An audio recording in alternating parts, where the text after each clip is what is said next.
Georgia on the logo, celebrating back-to-back Nats.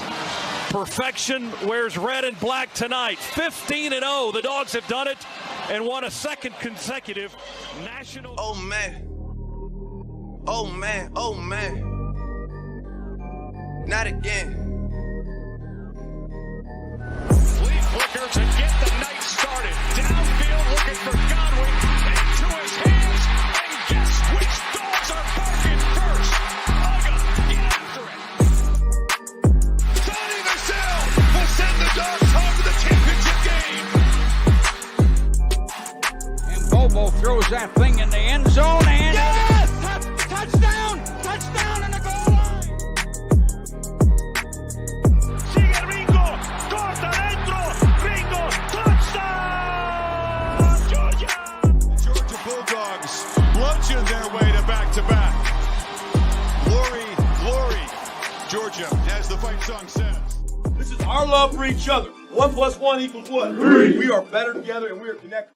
This is Robert Iron E. Singleton, a.k.a. D-Dog from The Walking Dead, or Alton from The Blind Side, and you are watching Respect the Hedges on the Fan Addict Sports Network.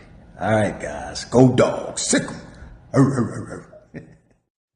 What's going on, Bulldog Nation and Respect the Hedges family? We are up in here for another episode of Respect the Hedges on the Fan Addict Sports Network, man. We're coming in here, broaden our horizons a little bit, man. We're going to talk about SEC coach rankings. We kind of started this off camera, me and the fellas, a couple of weeks ago, and we're going to try to hash it out a little bit today. Maybe talk a little NIL and transfer portal, seeing as how tomorrow is the actual signing day and not early signing day.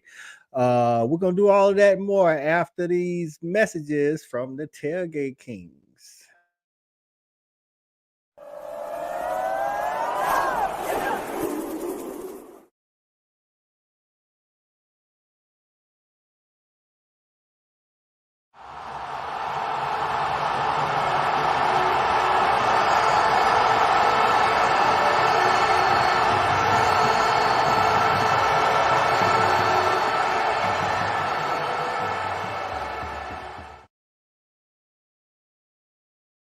That's right, man. Like I say, another episode of Respect the Hedges. It's the off season, man. We all pining for more college football. It seems so far away. We're going to do what we can do to try to, pass this time in the off season, man, and keep y'all interested. At least till spring get here, and then, from spring to fall camp, and then we'll get it back popping, man. So we're going to be on as much as we can now. So let's go ahead and bring some of the fellas on, man. First up, we got the coolest fan in the land. It's my guy, Cool Cal. What's going on, Cal? What's up? What's up? What's happening, brother? What's happening, man? Hey, man, another week to talk Dogs. Let's do it. Let's do it, man. And I like, a little switch up, man. Kind of, talking a little bit, college football, landscape, coaches, in the SEC, and, some of this NIL talk, man. So I'm ready to get into it. That's right, man. We bring up the next guy, man. It's our guy, former wide receiver at University of Georgia, Mr. Corey Allen. What's going on, CA? You muted, CA. Man, it's just here I go. Let me get myself together, Coach. I'm still trying, man. I'm in the building. I tell you that much. I'm glad to be here. Appreciate y'all having me, man. We do got good topics tonight, man. Some interesting pieces we want to cover. So I want to see what your thoughts are. I'm anxious and can't wait. That's right, man. Listen, man, the GOAT himself, Nick Saban, he has retired, as y'all know, man. So I think the consensus is, and I don't think many people will argue about it, man, and Kirby is number one in college football right now, and the SEC, of course. But we here to talk about where everybody else fall, man. What does that say about everybody else? Oh, another one of our guys joining the clique, man. It's our guy, former wide receiver and track guy, Mr. Shout Parker. What's going on, Shout? Fellas, what's happening? What up, brother? How you feeling? Hey, man, Pole Man just trying to make it, man. Sorry for the party. Hey, it's all right, man. We up in here anyway, telling the people we're going to talk about these coaches and where they rank. We kind of started this, backstage after one of the shows a couple weeks ago. We're going to get into it today and talk a little bit of NIL and transfer portal, seeing how, the national signing day, original national signing day is tomorrow. And then think some of y'all seen our guy QB1 Carson Beck just bought a nice ride, a Lambo riding around Athens. NIL is good in Athens for Carson Beck. Needless to say. I can't believe that. Goodness gracious, Coach. A Lambo in college, man. That ain't bad. I ain't hating. We just a little early, Thad. That's all. We just came through a little early. Hey, just came through a little bit early, man. Good. Hey, I don't even need the Lambo. Right. You need a Benz. Right. Hey, you know what I'm saying? I just wanted to, hey, listen, man, I had a 1984 Honda Accord. I would have just liked the car, a nice car. Absolutely. You could have just got some rims on that Honda. You would have been clean. All right. Hey, I had a Mitsubishi Galant on 18 Polo rims, and you couldn't tell me nothing. Get some. Oh, you was the man. Yeah, you was the man. Listen, man, we know give me a gas card. Hey, let me say that if you had a car, you was doing it. It didn't matter what the car looked like. For you know sure. what I'm Junior year now. It wasn't that early. I didn't get to junior year. I was catching rides until junior year, dog. Like, and then my mama got me one. You know, luckily our neighbor was a former military guy. He said, "Hey, man, I just been putting it on the road, so you just need a transmission." I was like, "Okay, got a transmission." So, hey, I didn't even have no stereo in my car when I first got it, dog. I was just riding around with the radio. Hey, that's all you needed was a car. They had a radio now. I don't know. You got that. Not crank. They had the sounds in there. Hey, listen, I was working my first internship, dog. That was when I bought my first check. A system and a speaker for the trunk. Nice. Hey, man, but we got some dogs up in the house. Y'all already know Shelby first up in here. What's going on, Shelby? This first lady. All right, first lady. My boy Shaw say the anticipation is killing me. Let's get it to the spring. That's right, man. I'm ready for the spring game already. I'm assuming that's going to be around the third Saturday in April. We'll see how that goes out. He says it's been forever. Seems like it's been forever since we thrashed FSU. Listen, man, and Danny Cannell will not let it go on Twitter, bro. When I tell you that dude and his feelings, hey, man, you should have told your people to show up for the game. It wouldn't have been so bad, but you didn't show up. So who's he pointing the finger at? Who's Danny Cannell? So what he did was, so this is what he did. So the first thing he did was, in Senior Bowl, they match you up. If you're a DB, safety, or corner, they match you up with wide receivers. You know what I'm saying? So Bullard had to match up with the tall guy they got. I keep forgetting his name. One of the better wide receivers, 1-on-1 at the line of scrimmage in a position where a safety would never be. You know what I'm saying? So of course he beat him on a corner route, and he's like, he posted it and said, "This is old boy beating the Georgia DB. By the way, he didn't play in the Orange Bowl." I'm like, bro, for somebody that played football for a long time, first of all, you got to know the difference between a corner and a safety. And second of all, a safety will never be walked up one-on-one like that. And I'm like, if that was the case, they should have played. Maybe if I had something to prove, I would have played. But bro, it's a lot of good that look great in some 7-on-7 drills or whatever you throw out there. You know, there's no scheme. You just listen.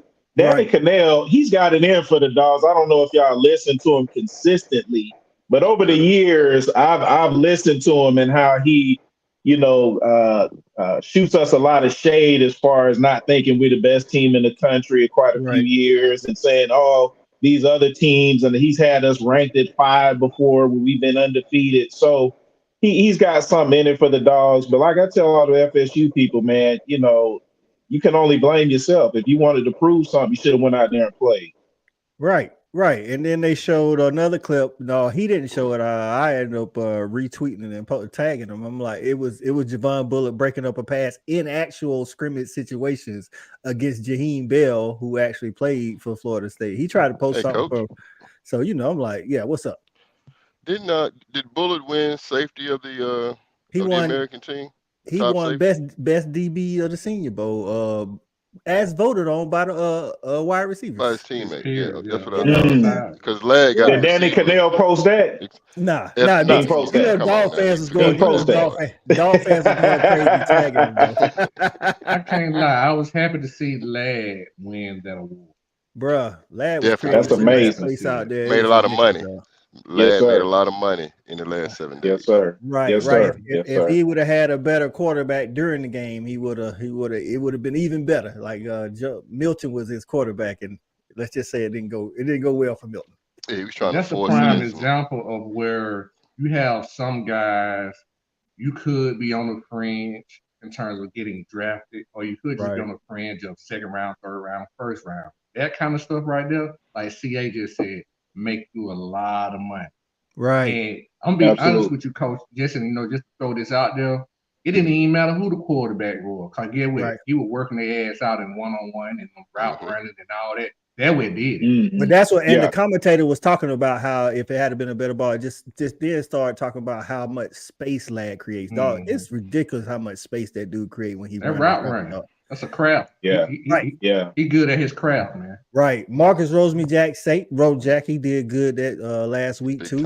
They was talking about his hands and how he probably had the best hands out there. Like I've been saying that for years, man. That dude just been a silent assassin, man. If it touches his hands, he pretty much gonna catch that thing. He was doing some good route running too. So I think it helped out a lot, man, for those guys to go out there, like you said. They talking about Ladd possibly being a late first rounder now. And before the Senior Bowl, it was like third, fourth. I'm not saying he gonna go first. I think he got the skills to. Possibility. He put himself in the talk to at least be that, especially, it comes down if he goes out there, blazes a 40, looks good on this pro day, that might solidify him getting in late in that first round. I think Ladd they have him rated the 5th best receiver. Yeah, I saw that. That's good money. I think Ladd gonna go out there and run a low 4.4, and if he 100%, I wouldn't be surprised if Ladd ran a 4.39. Ladd is fast, dog. It's really 4.39 would really put him in a strong spot. I think with what happened last year with a kid like what is his name with the Rams, Puka Nacua. Yeah, the young. Puka Nacua. Yeah. You hear me out here. Somebody straighten me out. But I think the versatility in these slot receivers, that value is still pretty high. I think the slot receivers becoming more and more, kind of like the nickel on the other side of the ball. I think they're becoming more and more popular. I know the big money is still the X receiver and that might be the thing. So Thad, let me ask you the question. Let me ask you, Thad. That's what I wanted to ask you. I ain't mean to cut you off. I'm gonna leave right here though. I think we all in the same boat. Go ahead. So is Malik Neighbors better than Harrison? Like, how do you have those two ranked? Because I had Harrison as the one, but in that same ranking, they had Neighbors as the number one overall. You talking about the guy from LSU? Yeah. I like the guy from LSU. Yeah, he got another year. He's not in the draft this year, but yeah. Oh, hold on. So who's you comparing to? No, if I'm not mistaken, I think he got another year. I think he was a true sophomore. Let's check that list. Talking about Malik Neighbors? No, Malik Neighbors gone, Coach. He in the draft. He gone.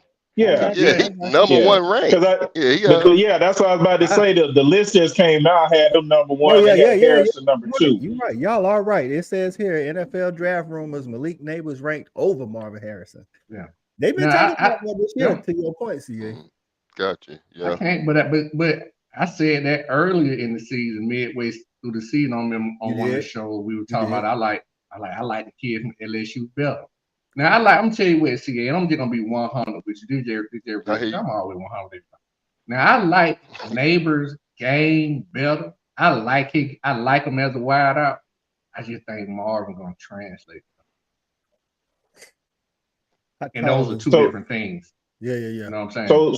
So what do you like about Malik better? Like, so if you like him better, why is he not gonna be as good? He's quicker. He's more explosive. He jumps off camera to me a little bit more. But I think Marvin, he just his pedigree. He just polished. Plus, I think size. I was just about to say his physical attributes is what I think. Yeah, you know what I'm saying. To him because he like 6'3", 215. Yeah, man. His size and just 6'1", something like that. Not saying I think it's just wet. It's just like if all things were equal, just because of I just say that if Harrison had his explosion and speed, he would be better. But if Neighbors had Marvin's size and control, he would be better. Right. So just for translation, I think y'all might be underestimating. I think Marvin Harrison is gonna run a faster 40 than people think he is, but I don't know. Me too. I don't know if he's gonna be a blazer. Like out of the ones that's at the top, 6'3". Yeah, you can't coach 6'3", and I think his wingspan too. Like when they do the measurables, his wingspan, I think his catch radius is going to be measured as wider than Malik Neighbors. But I can see what Shawty's saying. In college, he's like a kid like this too. He's like McCaffrey. He's a kid that's always gotten the best training of the best training. Like it's just a difference when you have somebody like that with gifted ability. Tough to beat that. Right. You know what I think?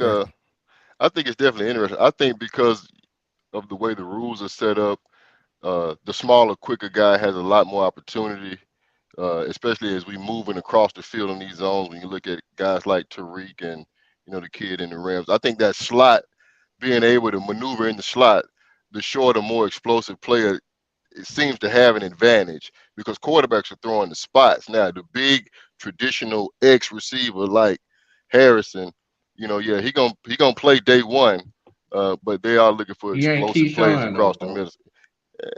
I didn't say that. I didn't say that. I was just saying to the extent that, you know, when we used to look at 6'5" guys, 6'4" guys, they were kind of, I don't want to say lumbering. True, he still can go vertical. He still is a vertical threat. And I'm not saying intermediate routes. But yeah, I'm not saying he's limited. I'm just saying the way the game is set up now. I think the smaller receiver can maneuver a lot easier because he's a little harder to get at, and that's becoming valuable. Why he can't play the slot? I didn't say he could. I didn't say he could. I didn't say you said I'm posing it to say that. I think he can play the slot. I think the big receiver gets hit more. You know, that's what I'm saying. He's a bigger target, is why I'm saying. You know, that's traditionally why we don't get in the slot. We all want the slot. You know, we want to eat that safety and that linebacker up, but you know the way the matchups are traditionally set up, it hadn't been that way. I think I could be wrong though.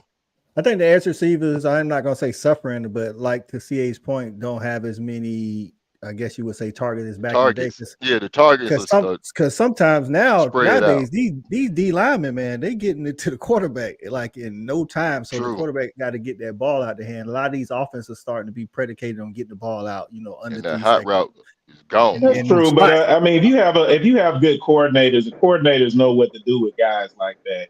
I think Harris is a little bit more explosive than what you guys may be thinking. I know I don't know exactly how fast he is, but I do know, you know, they talked about how he tests and how his vertical and his explosiveness is one of the things that was off the charts at Ohio State for any of their receivers that they've ever had.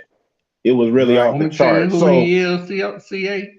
I'm sorry, Cal. Go ahead. Go ahead. I was finished. Go ahead.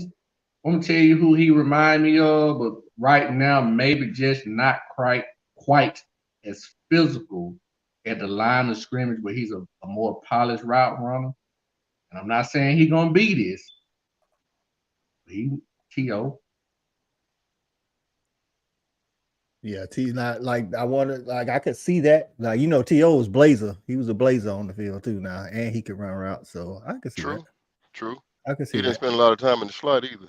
Nah, that's based on offense. Right. That's based on the offense side, you know. But yeah, I see where you're going with that. That can matter. I don't know how big he's gonna get. I think that would be the question. Where he gets drafted, where he like what team he goes to. You know what I'm saying? That's gonna matter too. So it seemed like you know, this is a wide receiver heavy draft. You know, you got Rome Odunze coming out of Washington, you got Neighbors, you got Ladd, you got Harrison Jr. I mean, you got Keon Coleman coming out of Florida State. Yeah. I mean, they really high on that dude, and I think this could go down. If there's a question, or at least rumors of questions out there about who's gonna be number one, combine and pro days are gonna be essential, because that's what's going. Like, if somebody go out there and run a 4.3 when everybody else don't run a 4.3, changes everything. It changes a lot. Hey, Thad, I think he's more Chad than T.O. I think he's gonna be Ocho Cinco, because I think in a one-on-one matchup he's gonna dance on you, but still be explosive. Mark, you think he got feet like Chad? Well, I think that's what I think. I think he can get open. I think he can create that separation. Oh, okay. We talking about Chad. You talking about that's me? Now Chad at the line is different. That's rare. That's basically okay. Well, yeah, they were on the same team, so we're in the same ballpark. I hear you. Right. Hey man, so look, man, we got these SEC coaches out here, man. We got new coaches. We got a first-time coach at Mississippi State and Jeff Lebby, former OC at Oklahoma. Got Caleb. Yeah, start him at 16. Start him at 16. Right. That's what me and Thad was on another show, and that's what we tried to tell him. It's no hate on the guy. He ain't got no game. Right. Y'all. The dude ain't never coached. Y'all giving away spots, man. My bad. Right. My bad.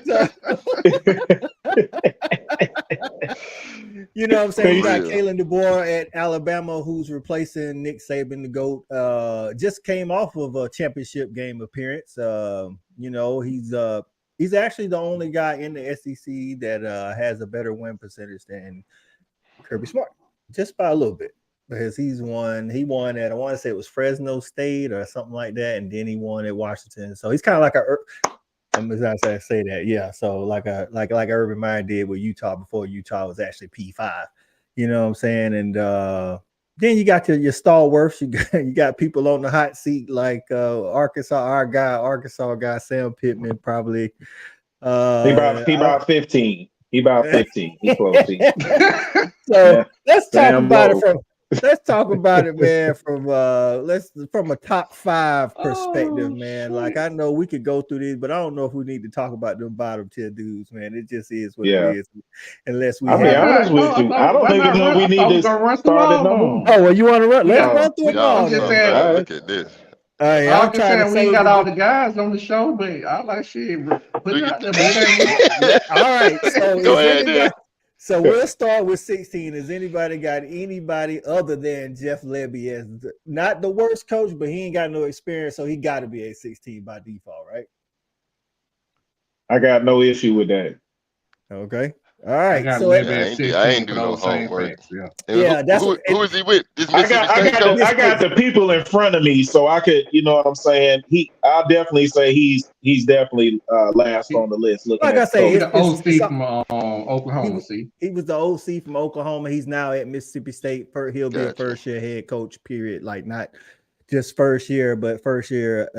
AP in the building. What's going on, AP? What's up, Patrick? AP, what it do? So at 15, I got Sam Pittman myself. Sam Pittman, I like the guy, really loved him. But one thing is when you take over as a coach, man, whatever your specialty was as a coordinator, that should be like you should be really good at that. And the last 2 years, Arkansas's offensive line has been absolute trash. I get that he can't spend the whole practice working on offensive line, but I don't expect I expect the offensive guy offense to be good. I expect the defensive guy defense to be good because you should be overseeing that on top of all the losses. So that's why I got at number 15. Cal, who you got at number 15? Number 15, man. I'm going with Clark Lee, the coach at Vanderbilt. I got to go with him at 15. He didn't win a damn game in the SEC last year, so I can't really do anything with that. Yeah, man. Right.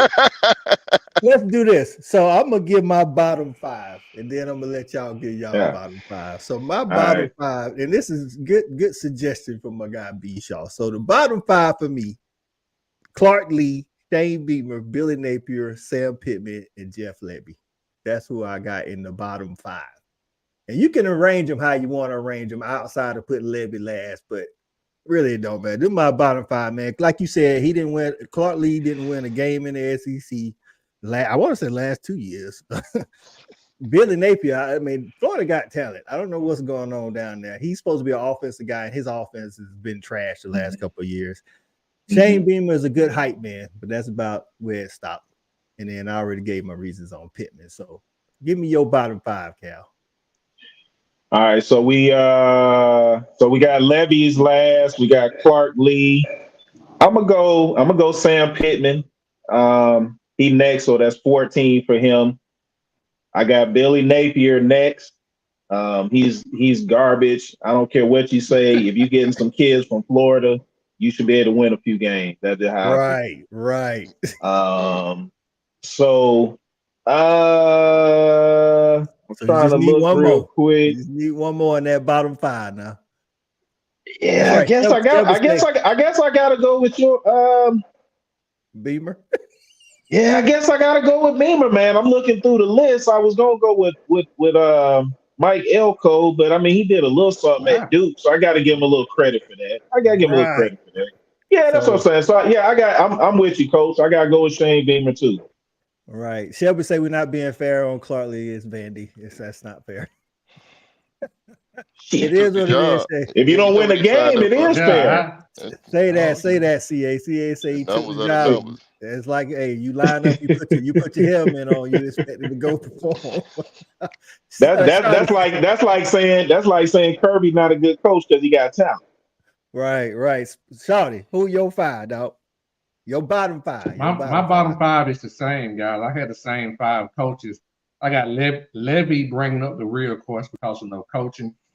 I got Napier at 15 just because, in my opinion, he does less with more. That's the only reason he's in front of Sam Pittman. I got Sam Pittman at 14. I got Beamer at 13. Very mediocre coach, but I only got him so high because he can recruit in terms of what South Carolina generally does. He does seem to find a way to recruit. And I got Lee at 12 because I think, considering where he's at, I mean, that's about what you expect. Right. That's why I got Lee at. So, CA, bottom 5. If you need the guys, I know you had the top 5, but if you need the guys. No, I don't need nothing, man. Let's move along, man. Y'all wore that one out. I like that 5 you presented. They got more pub than they should have. All right. Right, CA, right. All right, Shawty. Give me the next 3, man. That's gonna be 9, 10, and 11. Okay. In that order, but I'm gonna continue to detail. I'll be honest with you. You can do it in that order. So, 9, 10, 11. That's fine. I got at 11. I got Brent Venable. My notes I put down for here. He's done a great job, but it's only been 2 years, so he needs to have a little bit more to the resume. Right. But he's a hell of a recruiter. He's done a great job of turning that program around. So right now he ranks number 11 for me. Number 10. Damn, I messed up somewhere.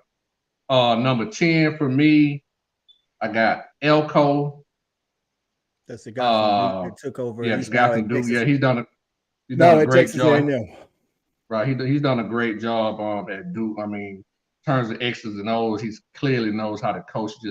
I want to see what he can do with the talent. I got one more for you. Yep. 9, I'm bringing in Heupel. Josh Heupel at Tennessee, Mr. Offense. Okay. He falls in at 9 for me because really he's at Tennessee, a pretty good program. And he's just really doing what he should do, which is keep them relevant. But he's not done anything exciting. I got you. CA, give me your 9, 10, 11, man.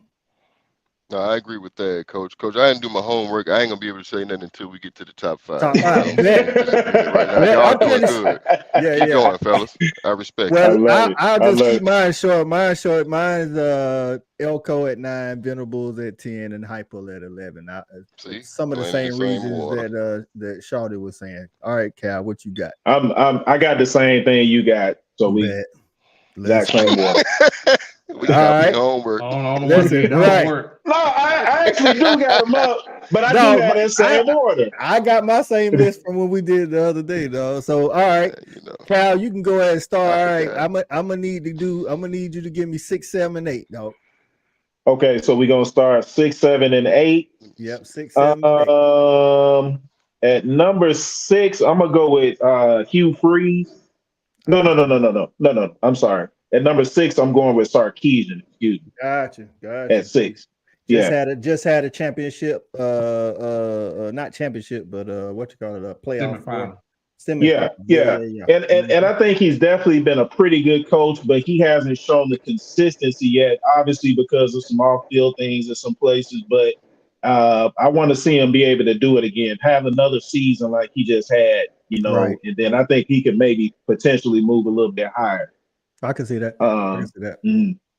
So I got him there. That was number 6 for him. Yeah. Mm-hmm. Number 7, I'm gonna go with Eli Drinkwitz, the coach at Missouri.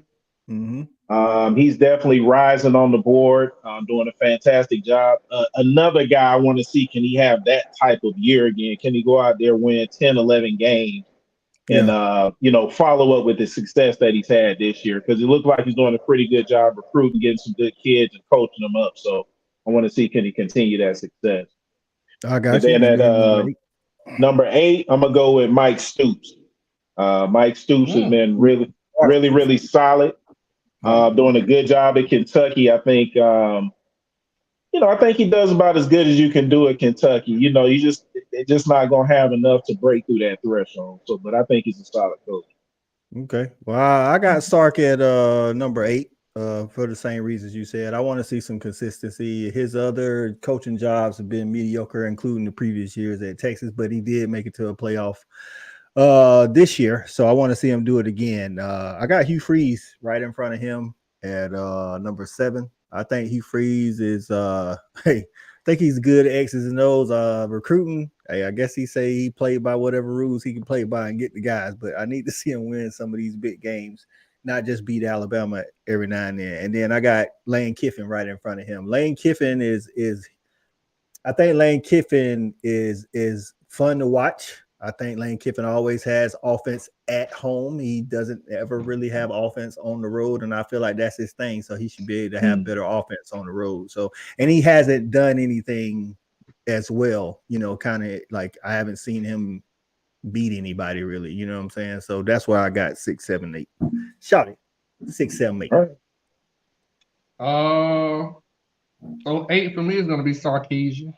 For the same reason you guys have already brought up. He just got to get a better resume in big games, especially in a tougher conference. I mean, he has been a head coach before, nothing very, very exciting, but he did just come off a semifinal playoff run in which, being at Texas, that's what's expected. So I have to give him credit for that.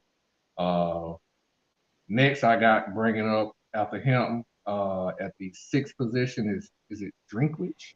Yep, Drinkwitz. Yeah, Drinkwitz. I like what he's doing at Missouri. He seems to have Missouri on the right path, but he's been a good coach throughout his career. So I got, just in terms of X's and O's, I really like what he does. It actually had a group or two, believe it or not. And so they just got an infusion of money in the NIL. So I'm interested to see how it's going to look going forward, like 80 million. Which I'm sure he had a lot to do with. Right. And bringing up the 5th spot, I have Stoops. Bringing up the 5th spot. Okay. Is that the 5th or 6th spot? No, 6. That's 6. That's 6. I'm sorry, I got Stoops bringing up the 6th spot. Okay. Hey, good. I think good list so far. I think we all kind of in lockstep with a lot of these coaches anyway. CA, we're gonna let you 69 and 32 overall and 39-25 in the SEC. No, there man. It is. All right. So CA, you got your top 5? No, man, I'm gonna let y'all go first. Okay. All right. I'm gonna go with my top 5 first. I'll start 5 and then go to 1. I think 1 we all know is Kirby, so that's doesn't need to be said. 5, I actually have Stoops here at 5. I think, like Cal said, he does do what he's supposed to do at Kentucky, but he doesn't get the same hand. He doesn't get dealt the same hand that everybody else dealt. And it doesn't matter what he does. The school ain't gonna ever back him. Like, they ain't gonna fire him, in my opinion, as long as he wins 7 or 8 games, but they ain't gonna back him like some of these other schools because they're a basketball school. And he has won 10 games twice in his tenure there. So he's a perennial 7-8 win guy, but when he has like a class full of seniors. So I would be interested to see what he could do if he was dealt a better hand. I just think the dude he always has a good defense, which he was known for defense before he went there. And then at number 4, I actually got Drink right here. Drink did really well at his 1 year at App State. He actually, I think he was only lost like 1 game. Then it was COVID. He went to Missouri, and at Missouri, I want to say he was like 5-5, 5-5 during COVID, and then 6-6, and then year before last, I want to say he won 8 and then 10. It's like he's getting better. I like to see the progression. Like, if you're a good coach, I feel like you get better over time. You don't, decline, especially not in the beginning of your tenure. And then at 3, I got Kalen DeVore, man. Dude just wins. That's just what he does. And if you're a good coach, it don't really matter what level. Of course, the thing I want to see is, and I hope he, for Georgia's sake, I hope he's not good at recruiting, because if he's good at recruiting and he keeps winning like that, he's gonna pose a problem for us, and I don't want him to be a problem. And then at number 2, I got Brian Kelly. I think Brian Kelly, X's and O's, is unquestionably a good coach. Now his recruiting tactics, know about that. They wasn't so good at Notre Dame, but he's at LSU now. It doesn't matter. LSU recruits itself in my mind. And they got talent in Louisiana. So all he got to do is get him a couple of people from the border states. And I mean, first year he was in the SEC championship. This past year, he had a Heisman Trophy winner and one of the best, if not the best, statistical offense in the nation. So I got him there. And of course, I got the man himself at number 1. So go ahead, Cal. Go ahead, Cal. Good list, Coach. Real good list, man. So we at 5. So at number 5, I've got scroll through, my bad, fellas. Number 5, I got Lane Kiffin at 5. I was trying to see who else I scratched off the list. So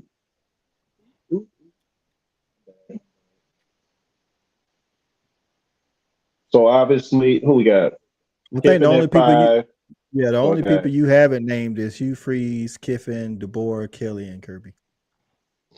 I'm sorry. So if I had said Hugh Freeze is 5, excuse me, I'm gonna go with him at 5. Yep. Next 4, I'm gonna go with Kiffin. Number 3, I'm gonna go with Brian Kelly. Some of the same things that you just said. I would like to see him. I just haven't seen him, I guess, win the big games. And he's had some really good teams, and he's been coaching a while now. But I think that, him not being able to get over the hump, especially after having the type of offense and the quarterback that he had this past year, and the defense was just atrocious. And like you said, LSU recruits itself. So I thought, this year was a wasted opportunity, but I think he's still a really good coach if he can find a way to shore up his defense. And then the number 2, man, I got Kellen DeBoer. The resurrection that I actually remember Michael Penix back when he played in Indiana. Went to and saw him play against Ohio State one game. Didn't think a whole lot about him, but to see the progression, and I know that the coaching that he put into him, I was really impressed with that. And the way that he brought Washington back to be able to get into the playoffs, I thought was really impressive. So, unfortunately, I think he'll do a pretty good job at Bama. Hopefully he just stays at number 2, and we all know who number 1 is. Right. CA, you got any comments about our top 5 before we let Shawty go? No, man. I'm doing a lot of listening tonight. I did have some thoughts. In my top 3, I do have Drinkwitz, just because I think, as Thad mentioned earlier, and you mentioned earlier, he does a lot more with less. I am, keeping a close eye on Coach Kelly down there at LSU, because as long as he's got that talent available, he seems to know he's got a few different ways to use it. So that's always going to be attractive. I think recruiting is a big part of this coaching question. When I look at it, I'm not just looking at X's and O's. So in my other 2 spots, I got Stoops and DeBoer. I think, Stoops is, if he can get the right players in there, he can actually be a problem. It's just consistently doing it. And that's been the struggle at Kentucky, for a while now. So it's not like I'm saying anything new. And the guy at Alabama, he's going to have an opportunity to really show who he is, because he'll have the best talent available that he's ever had. And won't be any excuses, because the system should work. Hopefully it doesn't work too quickly. Right. I'm interested to see how that quarterback position play out too, with Caleb DeBoer's system coming in there. Shawty, give us your top 5 to close us out, dog. They're pretty consistent with what you guys have had. But before I get into my top 5, let me ask you guys a quick question, because I just thought about this. When Stoops had the conversation, or the conversations were going around Stoops taking the Texas A&M job, and he had took it at one point and turned it down. Let me ask y'all, was that ever used as leverage? Did he even get a higher pay from Kentucky? Well, that says a lot about their program if they did. Well, this is the thing. I don't think he got no raise, but now I don't know what's true and what's not true, but I heard that he was their second choice and then they went away from him. You know what I'm saying? Like, I don't know if he went away from Texas A&M. I heard Texas A&M went away from him, but either way, I thought it was almost about done. I don't believe that he got a raise out of the job. I'm telling you, man. I just don't. Hey, if Kentucky didn't give him a raise, that's sturdy, boy. They sticking to the script. They're like, whatever. You keep looking. Look Right. then. I think we don't give a damn. Listen, I think it's like y'all said. I think Kentucky, like, the number's a number, like, but I also think, like, Kentucky, like, we happy with you, dog, but we ain't about to be chasing around. We ain't being no bidding war, because the football program is what the football program gonna be, and we glad you're here. Cole, it'd be different if he hadn't been coming off 9 and 10 win back-to-back season. I'm be honest. Like, it's gonna have to be proven to me, and until I see it, I just don't believe. I think Kentucky likes being good in football. I don't think they need to be. I think they just like, oh man, we good. They're like Arkansas. They kind of like Arkansas. The sentiment would have been different if he had just won 10 games and trying to jump the A&M. He come out see where he did won 7 or 8 games. I don't think so, dog. I'm gonna tell you. I don't think so. I'm gonna tell you this. I don't think so. I'm gonna put it in Bulldog terms, dog. Listen, man. When last time we went to the Sweet 16 in basketball? Nobody knows. That's all. That's Tubby Smith. It was Tubby Smith. It was my freshman year. That's what I was about to say. Y'all was in school back then. It was CA sophomore year. It was my freshman year, right? I like Mike White. Mike White he's infused our program. I love it. I love the fact that we're actually winning games, that with close games here and there. You know, we're getting better, and I can see it. Mike White go to 2 Sweet 16s back to back, and somebody come calling. I promise you, we won't get in no bid war for Mike White. Not at basketball. No, he gonna be gone. Well, I agree. I agree. We might, depending on what the AD want to do. There you go. I'm just saying the attitude different. It's a whole different ball game when you got something to stand on. When you ain't got nothing to stand on, and we got the bread. The bread is there. But that's the thing, though. That's the whole thing. Kentucky, just like Georgia basketball has consistently been, you're only going to get to a certain level. That's just the way that it is. That's almost by design. Like, they know it doesn't matter to them whether they give him $5 million or $10 million or $12 million or $20 million. They still gonna win the same 8 or 9 games. They're not gonna get better players come in because he got more money. Kind of like Washington. Yeah, basically, like it's Washington. You're only gonna go so far. They playing for the national championship. That's why you go to the big boys, the Georgias, the Bamas, and you come to the SEC to play, because you have all of the resources for most schools, the resources available. You just don't have that at Kentucky. Kentucky is just one of those schools. Just like Vanderbilt is even less resources. Arkansas, Washington, you have limited resources. So they just played for a natty. But I got you. I'm with you. I'm just saying like this. Like, I'm not saying it's got to be a bid war, but most of the coaches, they put their names in the hat for these jobs when they really don't. That's not comparable. Washington has a far superior football program over the course of time than Kentucky. Right. Washington is what are y'all talking about? Are y'all serious? Right? Washington? That's what I said. Washington has really been good before. I was agreeing. They're not the same. No, I'm talking about that. Like, Washington and Kentucky aren't the same level football programs. No. That's what I'm saying. I just don't believe Kentucky takes it that serious, dog. Like, I think me either. Good. I just don't think they breaking their neck. They breaking their neck to win the SEC or even go try to play the playoffs, dog. They don't want to take that next step, Dad. That's what it sounds like. They not. You're right. They not. That was something if he couldn't use that as leverage to get more money. But to your point, but that is proving my point over this whole time. Like, Kentucky, like, we'll hate to lose you, dog, but if you gotta go, gotta go. We're gonna go get somebody else this $5 million. Yeah, but all I'm saying is it's easier to say that when the coach has been mediocre. If he had been coming out, when has Kentucky ever been good? No, you know that March. When have they ever been good? When they won them 10 games, those 2 times in 3 years, I think, or 4 years. Well, trust me, I went to Kentucky home game. Trust me, folks. You couldn't tell them. They thought they were ready to dethrone Georgia. Right. And then you know what happened? They went right back down. Just like South Carolina with Spurrier. They had a nice little blip on the radar. They got good for a quick little minute, but that success wasn't going to be sustained. It's only going to go so far at some schools. Mark Stoops, their all-time winningest coach, though. So if that ain't leverage, I don't know. I don't know. And if that don't tell you what the football program has been like for 100 years, that ought to tell you everything. Yeah. Anyway. So that's odd.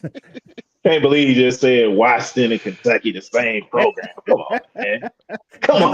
Give us your 5. Give us your 5, Thad, before we move on. They just been good the last 2 years. And that's why I've been quiet, because I've been looking up their record.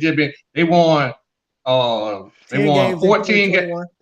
And they were good the year before. They were good this year. They were good the year before that. The year before that, they were 4-8. Mm-hmm. Who that sound like? When last time Kentucky been 4-8? I just threw it out the glass. When last time Kentucky been 4-8 under Stoops? Stoops ain't probably been 4-8 since he's been there.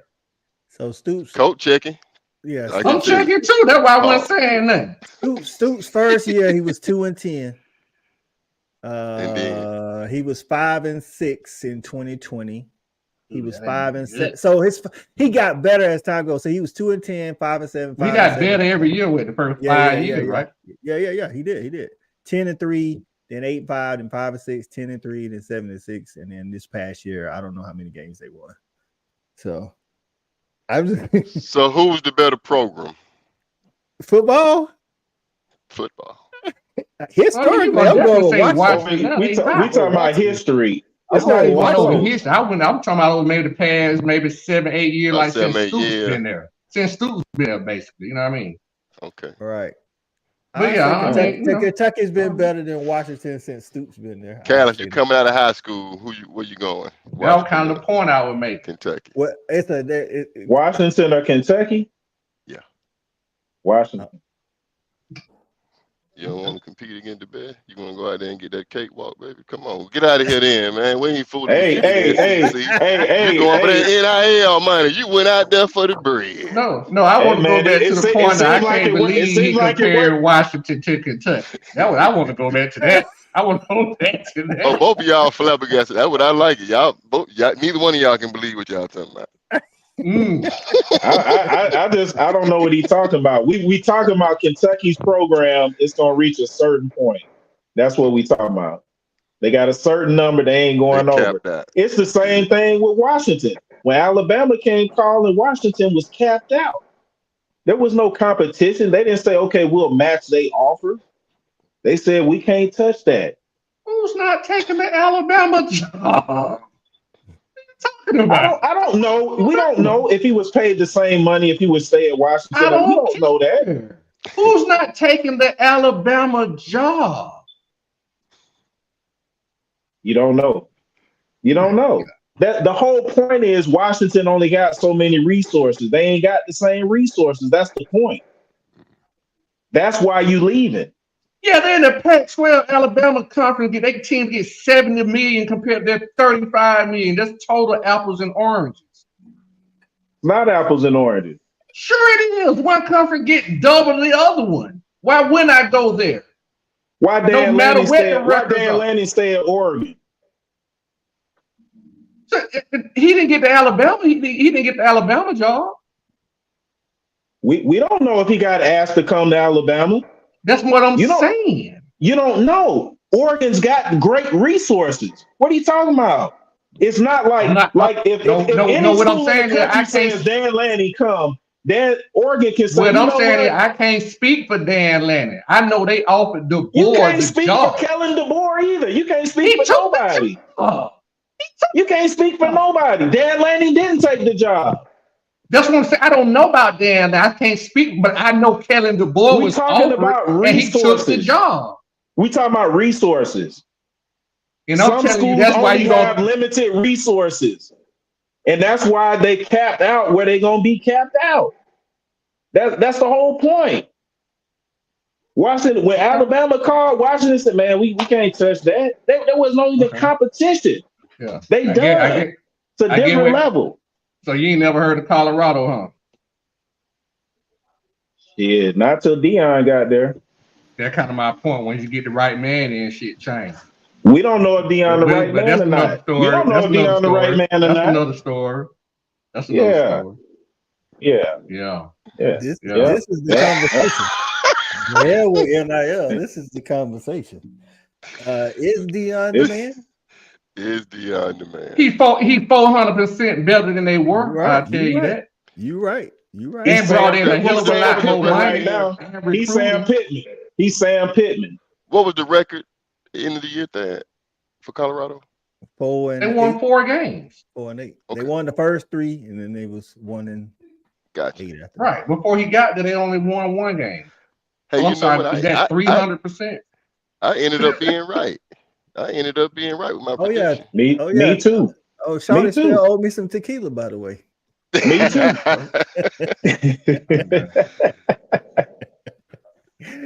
Oh man, but listen, man, I see both sides. I know I said Shawty said that Alabama is just a better job overall, but that Cal is saying that's because of the resources, and I don't know. And that's why he took the job. That's what I'm saying. I'm just saying in general, who's not gonna take the Alabama job? I'm not saying nobody would turn it down, but that's a hell of a job to turn down, is what I'm saying. Well, there's a predicament too, though. I think some people, Caleb DeBoer wasn't their first choice. I can tell you that. I don't know if Dan Lanning. They wanted Dan Lanning and Dabo, but those 2 programs have the same things that Alabama. They already set. But that's what Cal was saying. That's my point. So what you're saying? They're gonna give him everything they can to make them the best. They're not doing that at Kentucky. They're not gonna give you everything. But we talking about him. We talking about a coach going from Kentucky to Texas A&M, right? Wait a minute. Texas A&M just took the Duke coach. No. But I'm saying this the original point when I'm making that turn, it was about him leaving Kentucky to go to Texas A&M. You saying Kentucky basically has capped out because of their resources. It's nothing else they can do. 7-8 games, that's just Kentucky. That's it. All they gonna do. Right. Okay. That's all they willing to do. That's all they can do. That's all they willing to do. I think they've proven that. It's basketball, dog. That's what matters to them. Like, I think that Duke was happy with Elko winning his 9 games last year and 8 games this year. But at the end of the day, if John Shire don't get them Dukies to the Final Four in the next couple of years, he gonna be out of there. That go back to the same point. Texas A&M is a much better school to go coach.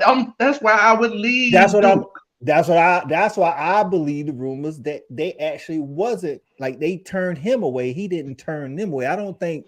I'm just saying those are situations where coaches had opportunities to go to better places. That's what I'm saying. It's a reason why they should go, and that's why they took those jobs, right? Right. That's what I'm agreeing to. So I'm saying when you make that statement, I'm just saying, like, why wouldn't they? They should do that. Yeah, it's like agreed. It's like you saying, it's like you would say, like, okay, the guy at Vanderbilt has a chance to coach at Georgia. But now he's gonna stay at Vanderbilt. He ain't gonna go to Georgia. He'll rather just, cause he capped out at 2 wins at Vanderbilt. Although he's a great coach, but he just capped out because of their resources at Vanderbilt. He get off the job at Georgia. I ain't gonna take it. Of course he's gonna go to Georgia. Sure he would.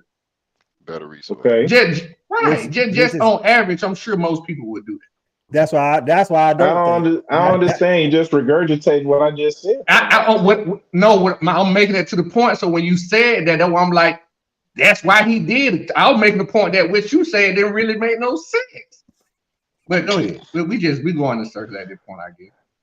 Go ahead. Been riding this bike. Here we go. Hey man, that's right. I enjoyed it. Who your top 5? I got a good break. We did the top 5. We did top 5, man. Listen, man. Hey, believe it or not, when you're having fun, time be flying, dog. We 55 minutes in, so we'll say the NIL and the transfer portal for the next show. But yeah, man. Listen, man. Interesting stuff, dog. I just like Me and Shorty actually been having this same roundabout conversation for about 2 years. I get where Shorty coming from. It's always like this is the mind. If you don't start with that mindset at the top, meaning the administration, then it don't matter where you're at, it ain't gonna trickle down. And you know what I'm saying? I just believe there's some schools that just don't care about one program or another when it comes to the major sports. And that's why some programs stay mediocre. It ain't that they can't get the right guy, it's just that they aren't willing to shill out.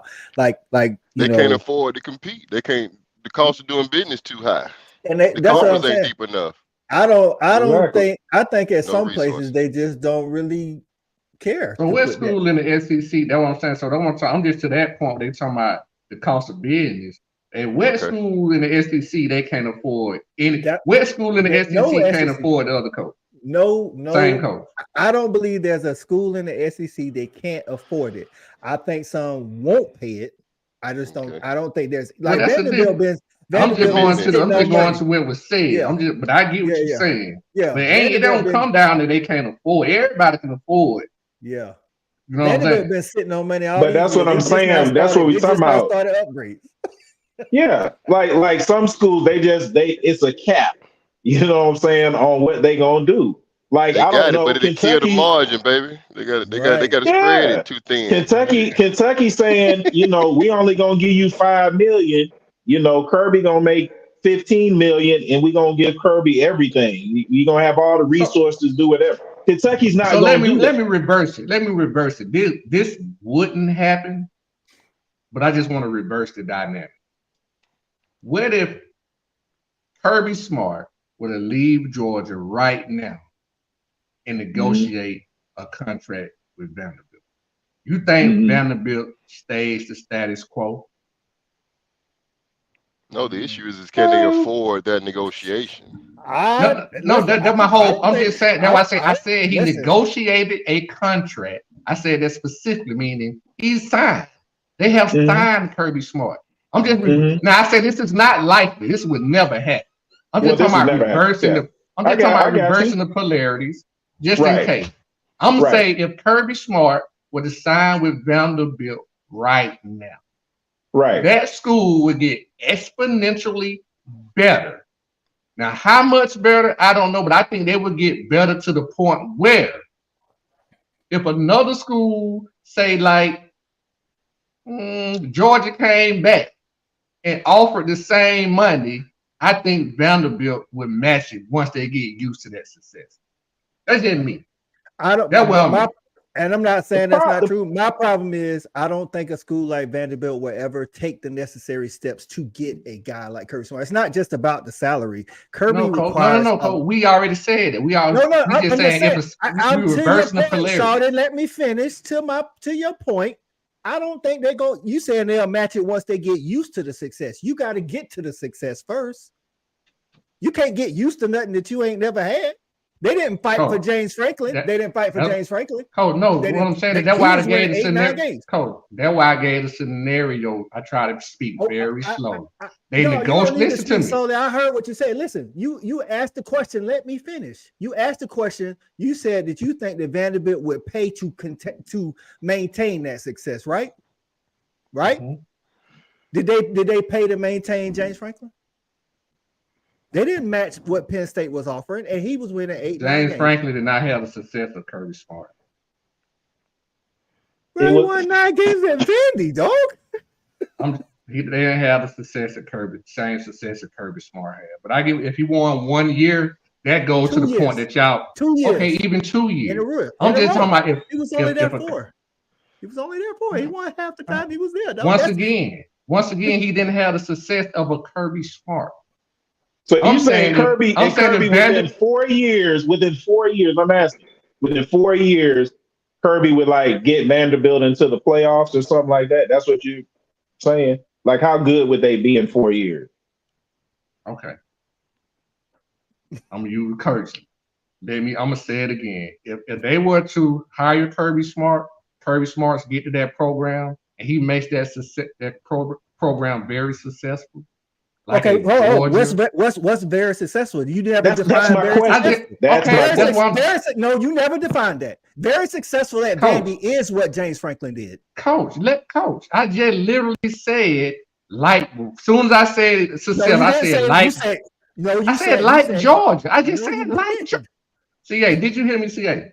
So Didn't I say if he come down there like Georgia? If Kirby went to Vanderbilt, they would be like Georgia. I think so. National championship. Okay. I just literally said that. Now, Cole, let me freaking talk. So you can answer the question. So if Kirby, somebody interrupt your ass, dog. You interrupt people every day, all day on this show. Stop okay. Now. Okay. Relax. Y'all don't got to heat. So relax. So if Kirby Smart were to get hired at Vanderbilt, he's able to turn Vanderbilt into a successful program like Georgia, right? If he does that, and another school comes in, to your point, Coach, I didn't say that the first time. That's why I cleared it up this time. That's what I was saying. To your point, I just want to give you credit because you started crying over it. All right. So with that being said, if George, we don't say you cry. Let me talk, Coach. Shut up, Coach. Let me talk, Coach. Hold on. I'm messing with him now, yeah. I'm just messing with him. I'm messing with him now, see. I'm just messing with you. I'm messing with you. But real talk. So after they being successful, like he turns Vanderbilt into a successful program like Georgia. Right. If another team were to come in, just say like Texas A&M or Florida, and offer him a contract, you don't think Vanderbilt would match the contract at that point? It's not guaranteed. No. I think they're just as likely to try to find the next one. Right. So first off, if he went there, he wouldn't make them successful in the way that you're talking about. He wouldn't. Now, maybe 10, 15 years he could. It's not just the coach. Like, they don't have facilities. They don't have a host of other things. You know what I'm saying? That go along with winning at a high level. Have that either. Georgia didn't have that either, Cal. That's what part of him going there. That's why Georgia was able to, before he even came here, it was way above anything Vanderbilt had. Come on, we can all agree with that. You know what I'm saying? Like it wasn't like this. Georgia was still a top 10 program when Kirby took it over. Vanderbilt is a bottom 10 program. That's a completely different world that you're talking about. Now, if he had 10 years to turn it around, that's possible. I just don't see him turning around and having Georgia's success at Vanderbilt within 3-4 years. Impossible. I don't know what 3-4 years came in, but I get what you're saying. We just on different sides. How long you gonna give them to be successful? Yeah. So no matter who they get, we on different sides. It's just, I say if they get the right man, things would change. I think you're saying, or you guys are saying, it don't matter who they get.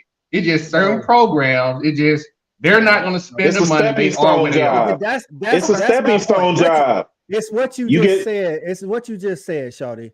You said if they get the right guy, they can turn things around. My point has never been to deny that or disagree with that point. Getting the right guy can turn around. My point is the schools are not going to do in those situations what's required to get the right person. Vanderbilt will never do what's required to get a Kirby Smart. Kirby Smart requires a lot.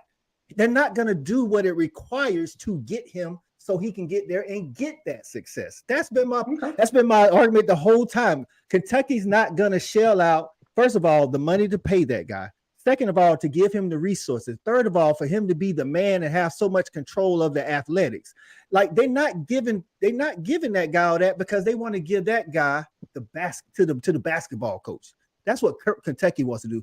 Vanderbilt wants to give it to the baseball guy, even though in baseball terms, and then they want to reserve the rest for academics. They're not going to do what it takes to get that guy to have that success. That's been the whole argument for me the past couple of years. I'm not saying that Kirby couldn't turn around over 5, 10, whatever years at Vandy. I'm saying that Vandy's not going to do what it takes to get a Kirby Smart because that's not who they are. It's just not who they are. That's been my point the whole time. All right. Yeah. Say something now.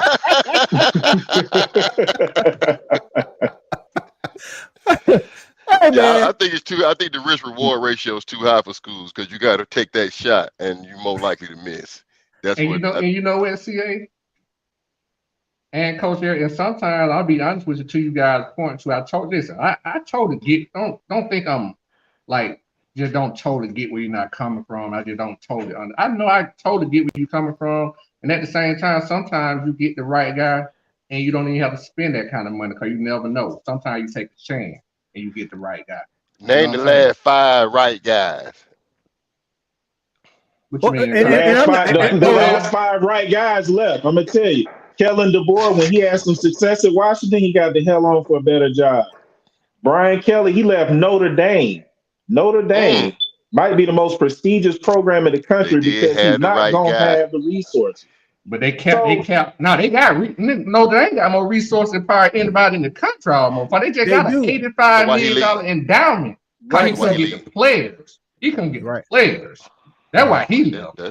That's part of the resource. That's the coaches. That's part of the resource. That's Kelly. That's Kelly. That's who Kelly is. But to both of y'all point though, I'm just asking. And we talked to Coach on another show. The other coach, Shawty, the Notre Dame fan, and he told us how the previous administration, wasn't willing to back Kelly. You know what I'm saying? That extra. So, but now they're changing administrations and they're hoping for more. They like Freeman. So, and they change administrations, and they got a guy that they like. But when you have that's why we all said it starts from the top. When the top don't believe in that kind of thing, then like Ed Vandy, it's just not important to them like that. So they would rather have money everywhere else. I get what I don't know. Of course they go hand in hand. Yeah. So what I'm thinking is I'm gonna use Notre Dame that's a prime example. They wasn't really willing to do what it took until they felt like they had the right guy. But they like Freeman, so now they freeing up those extra resources. The new administration is freeing it up. The old administration, I don't know why. I don't know, but they didn't. But to your point, they didn't replace the administration because they got the right football coach. They replaced. I'm saying. I said they freed up the resources got freed up, but because of the new administration, they feel like they got the right guy. Yeah, but like every school ain't firing their administration though. That's right. No doubt. You know, so you gotta fire. Had they given Kelly the resources, wouldn't he have been the right guy? I think he could have been. I don't know. But to Charles' point, I don't know if he's I think he's awkward with people, so I don't know how his recruiting. But you ain't got to be at LSU. But this is the thing: as a head coach, when it comes to recruiting, like CA said, that's one of the most important things as a head coach. You don't actually have to be a great recruiter yourself. Steve Spurrier wasn't a great recruiter, but he had runs. Runs up was that dude. You know what I'm saying? So you know what I'm saying. So I don't know if Kelly got to hire him some guy. He got his DB coach back that they had under the 2019 team. So maybe that guy, he's supposed to be a real good recruiter. But I like to say, I think you got a point, Shawty. Like you get a guy like Deion has brought more money to Colorado. But to Cal's point in that situation, he's bringing in more money and they're trying to scrape together pennies, but it's only so much Colorado. And as soon as he has a good season, he gone. And that might be the case. But what I'm saying, but that still doesn't mean he wasn't the right guy. That means he's still the right guy. To that point, they didn't have the money to pay Deion. Right. They didn't even have the money to pay him up front for his contract, his $10 million salary. But they made that 5-10 times over. But that ain't even no problem no more paying his contract. So if it come to having to renew him, I'm just saying they got a better shot to do it. Well, this is the thing with that. I think, it's always rules and exceptions to the rule. I do believe Colorado was an exception to the rule as far as because Deion was coming from Jackson State, so he was willing to work around the salary. So all these other right guys we mentioned, they coming in wanting that. You know what I'm saying? Like, nah, you gotta. We need to. Like, for instance, Kirby Smart. If he was to go, like Kirby ain't gonna be like, well, you can pay me on the back end. Gonna be crazy. Nah. Like Kirby, Kirby got one of the best, agents. He got the same agent that got Jimbo that that money. So what about Ole Miss? Leave that alone, coach. What about Ole Miss? I'm just talking about Lane Kiffin. He's a prime example. Ole Miss has kind of been in the gutter. Everybody know Ole Miss has been a gutter program. They get the right guy. They've been relevant for the past few years. They've been relevant, but to me, that's why in our coach ranking, I had Kiffin middle of the pack because to your point, they have been putting resources behind him, and he's. What happened when you get the right guy? Hold on, I'm saying once you get the right guy, he still ain't winning championships though. I'm just saying, because he playing in the toughest conference, the toughest division in any conference. He got to go through Alabama and LSU. Gene Chizik every year. Gene Chizik won a national championship though. I used to tell. Yeah, but you talking about Gene Chizik before that though. I'm just saying Gene Chizik. Yeah, I'm just saying that. I'm saying that Gene Chizik makes it so there's no excuse for Lane Kiffin because Gene Chizik literally had to go through Alabama and he still won the championship. Yeah, and he was also at Auburn too, though. Auburn, that once again, that's a much better starting spot in terms of recruiting. We all know Auburn way more perennial than Ole Miss. I felt like when Auburn started winning the championship, I think Georgia was like, we got to start. We can't let Auburn win championship. Pressure. So I put get pressure it. on. Yeah, so we'll see what Lane Kiffin do down there. They've been putting the resources down there. So if he ain't winning something soon, we're gonna open up. Well, you got Texas and Oklahoma. I said it's fine opening up with Texas. Ain't nobody else coming to Mississippi. You better just re-up and just keep hoping. Ain't no more divisions either, right? Ain't no more divisions. No, just one conference. Hey, but that lends into what we're gonna talk about next time. That transfer portal and Lane Kiffin. That's what he's gonna have to do. Like CA said, man. Out of high school, there ain't a lot of people coming to Mississippi. That's what it is, man. Mississippi, like portal though. Mississippi. They been big time guys. Porter saving some of these coaches. Yeah, that Porter he got the number one with coaches. Porter team, right? Or number 2 or one Porter rank. I think him gonna be top 5 every year. Him, Colorado, and Ohio State. I think like top 3. Now, if you go by the actual ratings of each, the average of each player, actually, technically, Georgia in the top 5 for transfer portal, but we don't have as many people out of the portal as everybody else. Oh, don't do that. We been that now. Yeah, you know what I'm saying? Like Kirby just filling cracks. He ain't going out trying to fill the whole roster. We cherry pick. Right. Yeah. So we taking your guy off your roster. Right. Hey, man. Hey, good show, fellas. Spirited debate.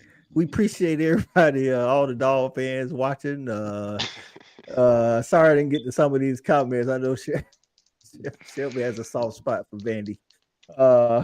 Said, do we get a sour spot?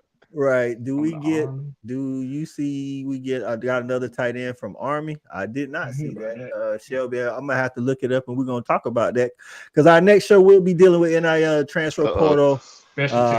Good, bad, and ugly. Right. Brian Drake, appreciate you getting in, my man. You say great show. Hey man, we try to be listen, man. We try to special team spot. We try to be entertaining. The other guy got to play. I'm gonna go get me a t-shirt made, man. Shawty versus everybody. Go get me a t-shirt. Hey, he got both of y'all today. I stayed out the way. I shot. Shawty versus everybody. I own one today, baby. Hey, Shelby says ain't. Why start doing it now? Yo, man, y'all did good. That ain't what you in here for, Shelby. Yes, he ain't had this talk before. Oh, wow, my bad. That ain't his job on here to do homework. He cheating off our paper, baby. Every time. Hey, man, good show. Hey, for our guys that couldn't make it, E-Rob and JB, man. Listen, man, hey, y'all stay tight. Brian Drake. Huh? Brian Drake. I haven't seen that name in the comment before. Man, Brian Drake. We can't close this out. Go ahead. Yeah, that's why I put up there. He said great show. He said great show. Just fan of the show. Chat. Yep. And AP say damn good show, fellas. See y'all next week. Thanks. Shouty, y'all make sure y'all catch Just My Damn Opinion. He floats around on Wednesdays and Thursdays or Thursdays. Depends. And make sure you turn that bell notification on so that you can get in on the show. Some very hard-hitting topics here. Not just sports, man, life itself. So it's always interesting to see what he's gonna talk about on Just My Damn School System tomorrow. I need to chime in tomorrow. I ain't done arguing. School system? Talk about the school system. Is it failing our kids or are we failing them? Oh, in there. Good. That's good. He digging deep right here. Yeah. So y'all make sure y'all tune in tomorrow around about 9 on Just My Damn Opinion. It's called Shawty Parker YouTube channel. If you haven't already subscribed, hit that like button, subscribe for my man too, man. Get them views up. So hey man, till the next time we adjourn again. Listen, man, for my fellow CA Shawty Cool Cat, I'm Coach I, man. And remember to always respect these hedges, man. Go Dogs.